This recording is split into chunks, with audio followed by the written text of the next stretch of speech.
नमस्कार दोस्तों, आप सुन रहे हैं स्टोरीज विक्रमादित्य।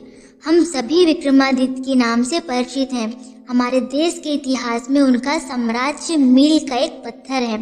विक्रम संवत भी उन्हीं के नाम पर आधारित है। यद्यपि उनका नाम इतना प्रसिद्ध है, फिर भी यह बड़े आश्चर्य की बात है कि उनके जीवन के बारे में हमें कुछ भी निश्चित रूप से नहीं जानते हैं। एक बात जो उनके बारे में निश्चित है वह यह है कि वे न्याय और ज्ञान शिक्षा से प्रेम करते थे। उन्होंने अपने लोगों को पूर्ण न्याय दिया था तथा अपने दरबार में विद्वान लोगों को एकत्रित किया। ऐसा माना जाता है कि वे इतिहास में सबसे महान न्यायाधीश थे। विक्रमादित्य ने कभी धोखा नहीं खाया, ना ही उन्होंने कभी किसी निर्दोष व्यक्ति को दंडित किया।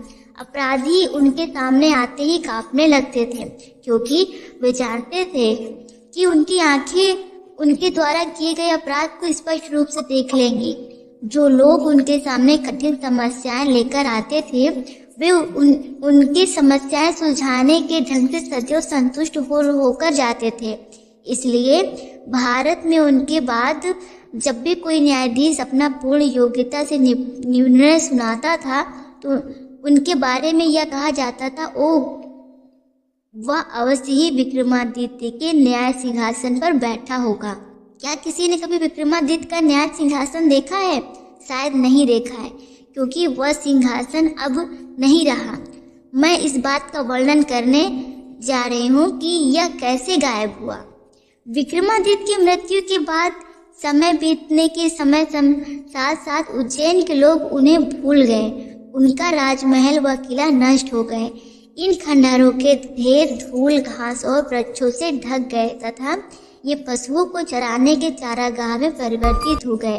ग्रामीण अपनी गायों में इन चारागाहों में चरने के लिए भेजा करते थे। प्रातः काल समय चरवाहे बालकों की देख रेख में पशु चारागाह जाया करते थे और देर शाम को ही वापस आते थे। जब लौटने का समय होता था तो एक चारवाहा बालक चारागाह के किनारे से आवाज लगाता था और सब पशु चारावाहों सहित उनके चारों ओर इकट्ठे हो जाते थे और वे सब मिलकर घर की ओर लौट जाते थे। उज्जैन के आसपास गांव में चरवाहे बालकों का जीवन इसी प्रकार का था। ऐसे लोगों की संख्या बहुत थी और पूरे दिन में चारागाह पर खेलने कूदने के लिए उनके पास पर्याप्त समय होता था। एक दिन उन्हें खेल का एक मैदान मिला और यह मैदान बहुत ही मनोरम था। पेड़ों के नीचे का यह मैदान खुरदुरा और असमतल था। यहाँ वहाँ चारों तरफ बड़े पत्थरों के सिरे निकले हुए थे और बीच में एक हरा भरा टीला था जो एक न्यायाधीश के सिंहासन जैसा लगता था। उनमें से एक लड़के ने कुछ सोचा हुआ उस पर जाकर बैठ गया।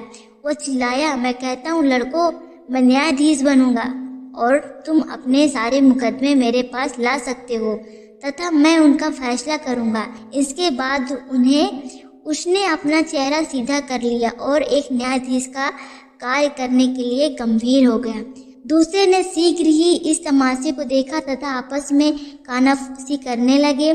शीघ्र ही एक झगड़ा किया और उनके सामने मामले के साथ उपस्थित हो गए। हर समूह अपनी अपनी समस्या लाए। एक ने कहा कि यह खेत उसका है, तो दूसरे ने कहा यह खेत उसका नहीं है आदि। वे सब चाहते थे कि वह इस झगड़े को निपटाएं, किंतु अब अचानक ही एक विचित्र बात का अनुभव सभी को हुआ। टीले पर बैठने से पहले जो लड़का साधारण दिखाई देता था वह अब बिल्कुल भिन्न दिखाई देने लगा। वह शांत और गंभीर हो गया था और उसका लहजा और ढंग बहुत विचित्र तथा प्रभावपूर्ण हो गया था, जिससे कि शेष सभी बच्चे थोड़ा भयभीत हो गए। फिर भी उन्होंने सोचा कि यह एक मजाक है और एक बार पुनः उन्होंने उसके सामने एक नया मामला रखा और एक बार फिर उसने अपना निर्णय सुनाया और कई घंटों तक यह क्रम चलता रहा। न्यायाधीश की गद्दी पर बैठा हुआ लड़का शिकायत सुनता रहा और उसकी गंभीरता के साथ अपना निर्णय देता रहा जब तक कि उसके लौटने का समय नहीं हो गया।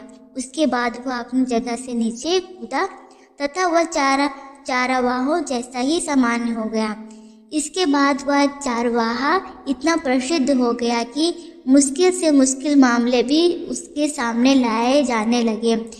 हर एक बार ही घटना घटित होती थी। ज्ञान व न्याय की आत्मा उसमें आती एवं उन्हें सच्चाई का मार्ग दिखाती, लेकिन जब वह उस स्थान से नीचे आ जाता तो उनमें तथा अन्य लड़कों में कोई अंतर नहीं होता था।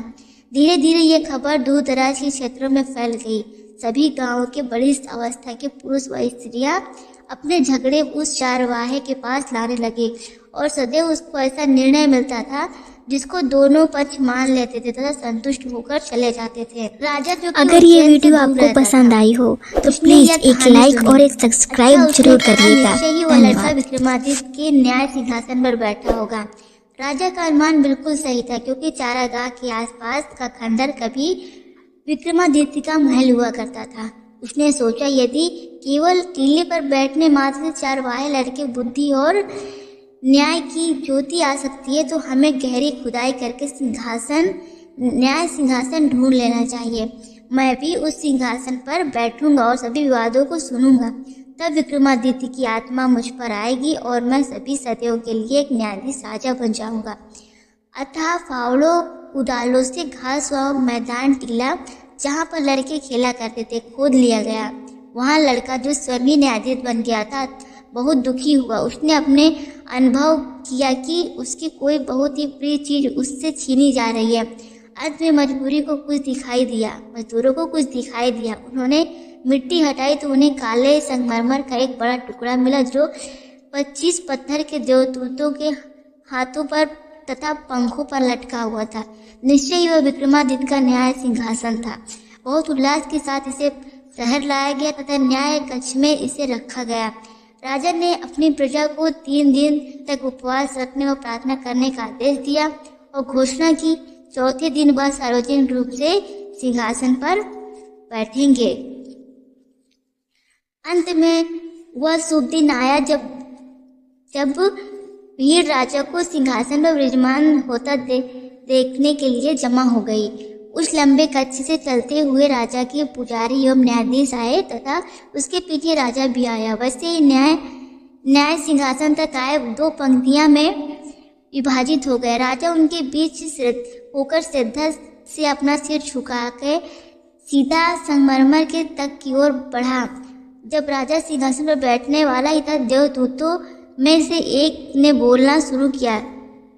उसने कहा, रुको, क्या तुम स्वयं को विक्रमादित्य के न्याय सिंहासन पर बैठने का योग्य समझते हो? क्या तुमने कभी उस राज्य पर राज करने की इच्छा नहीं की जो तुम्हारे नहीं थे?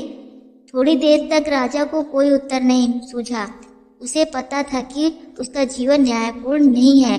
लंबी खामोशी के बाद वह बोला, मैं योग्य नहीं हूँ। देवदूत ने कहा, तो फिर जाओ और 3 दिन तक उपवास और प्रार्थना करो, जिससे तुम अपने आप को शुद्ध कर सको और सिंहासन पर बैठने योग्य बना सको।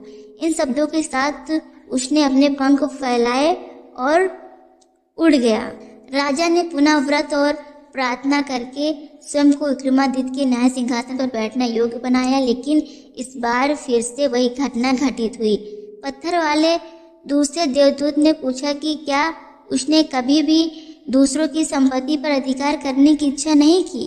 राजा ने स्वीकार किया, उसने ऐसा किया और वह उस न्यायाधीश के सिंहासन पर बैठने योग्य नहीं है। इस प्रकार जब भी राजा सिंहासन पर बैठने का प्रयत्न करता, एक देवदूत द्वारा उससे प्रश्न किया जाता और उसको वापस लौटना पड़ा। यह तब तक चलता रहा जब तक उस संगमरमर के सिंहासन को संभालने वाला केवल एक ही देवदूत रह गया। राजा बड़े आत्मविश्वास के साथ उस सिंहासन के पास गया और उसे इस पर बैठने की अनुमति अवश्य ही मिल जाएगी। लेकिन जैसे ही वह सिंहासन के पास गया, अंतिम देवदूत बोला, हे राजन, क्या तुम्हारा हृदय पूरी तरह से पवित्र है? क्या तुम्हारा हृदय एक छोटे बच्चे की तरह पवित्र है? यदि ऐसा है तो तुम वास्तव में उसके सिंहासन पर बैठने योग्य हो? नहीं, राजा ने धीरे से कहा, नहीं, मैं योग्य नहीं हूँ। और इन शब्दों के साथ ही देवदूत अपने सिर पर सिंहासन लेकर आसमान में उड़ गया। इस प्रकार विक्रमादित्य का न्याय सिंहासन धरती से हमेशा के लिए गायब हो चुका। हेलो दोस्तों, आशा है कि ये स्टोरी आपको बहुत पसंद आई होगी। ऐसी स्टोरी सुनने तो अगर आपको वीडियो पसंद आई है तो प्लीज़ वीडियो को लाइक और चैनल को सब्सक्राइब करना ना भूलें।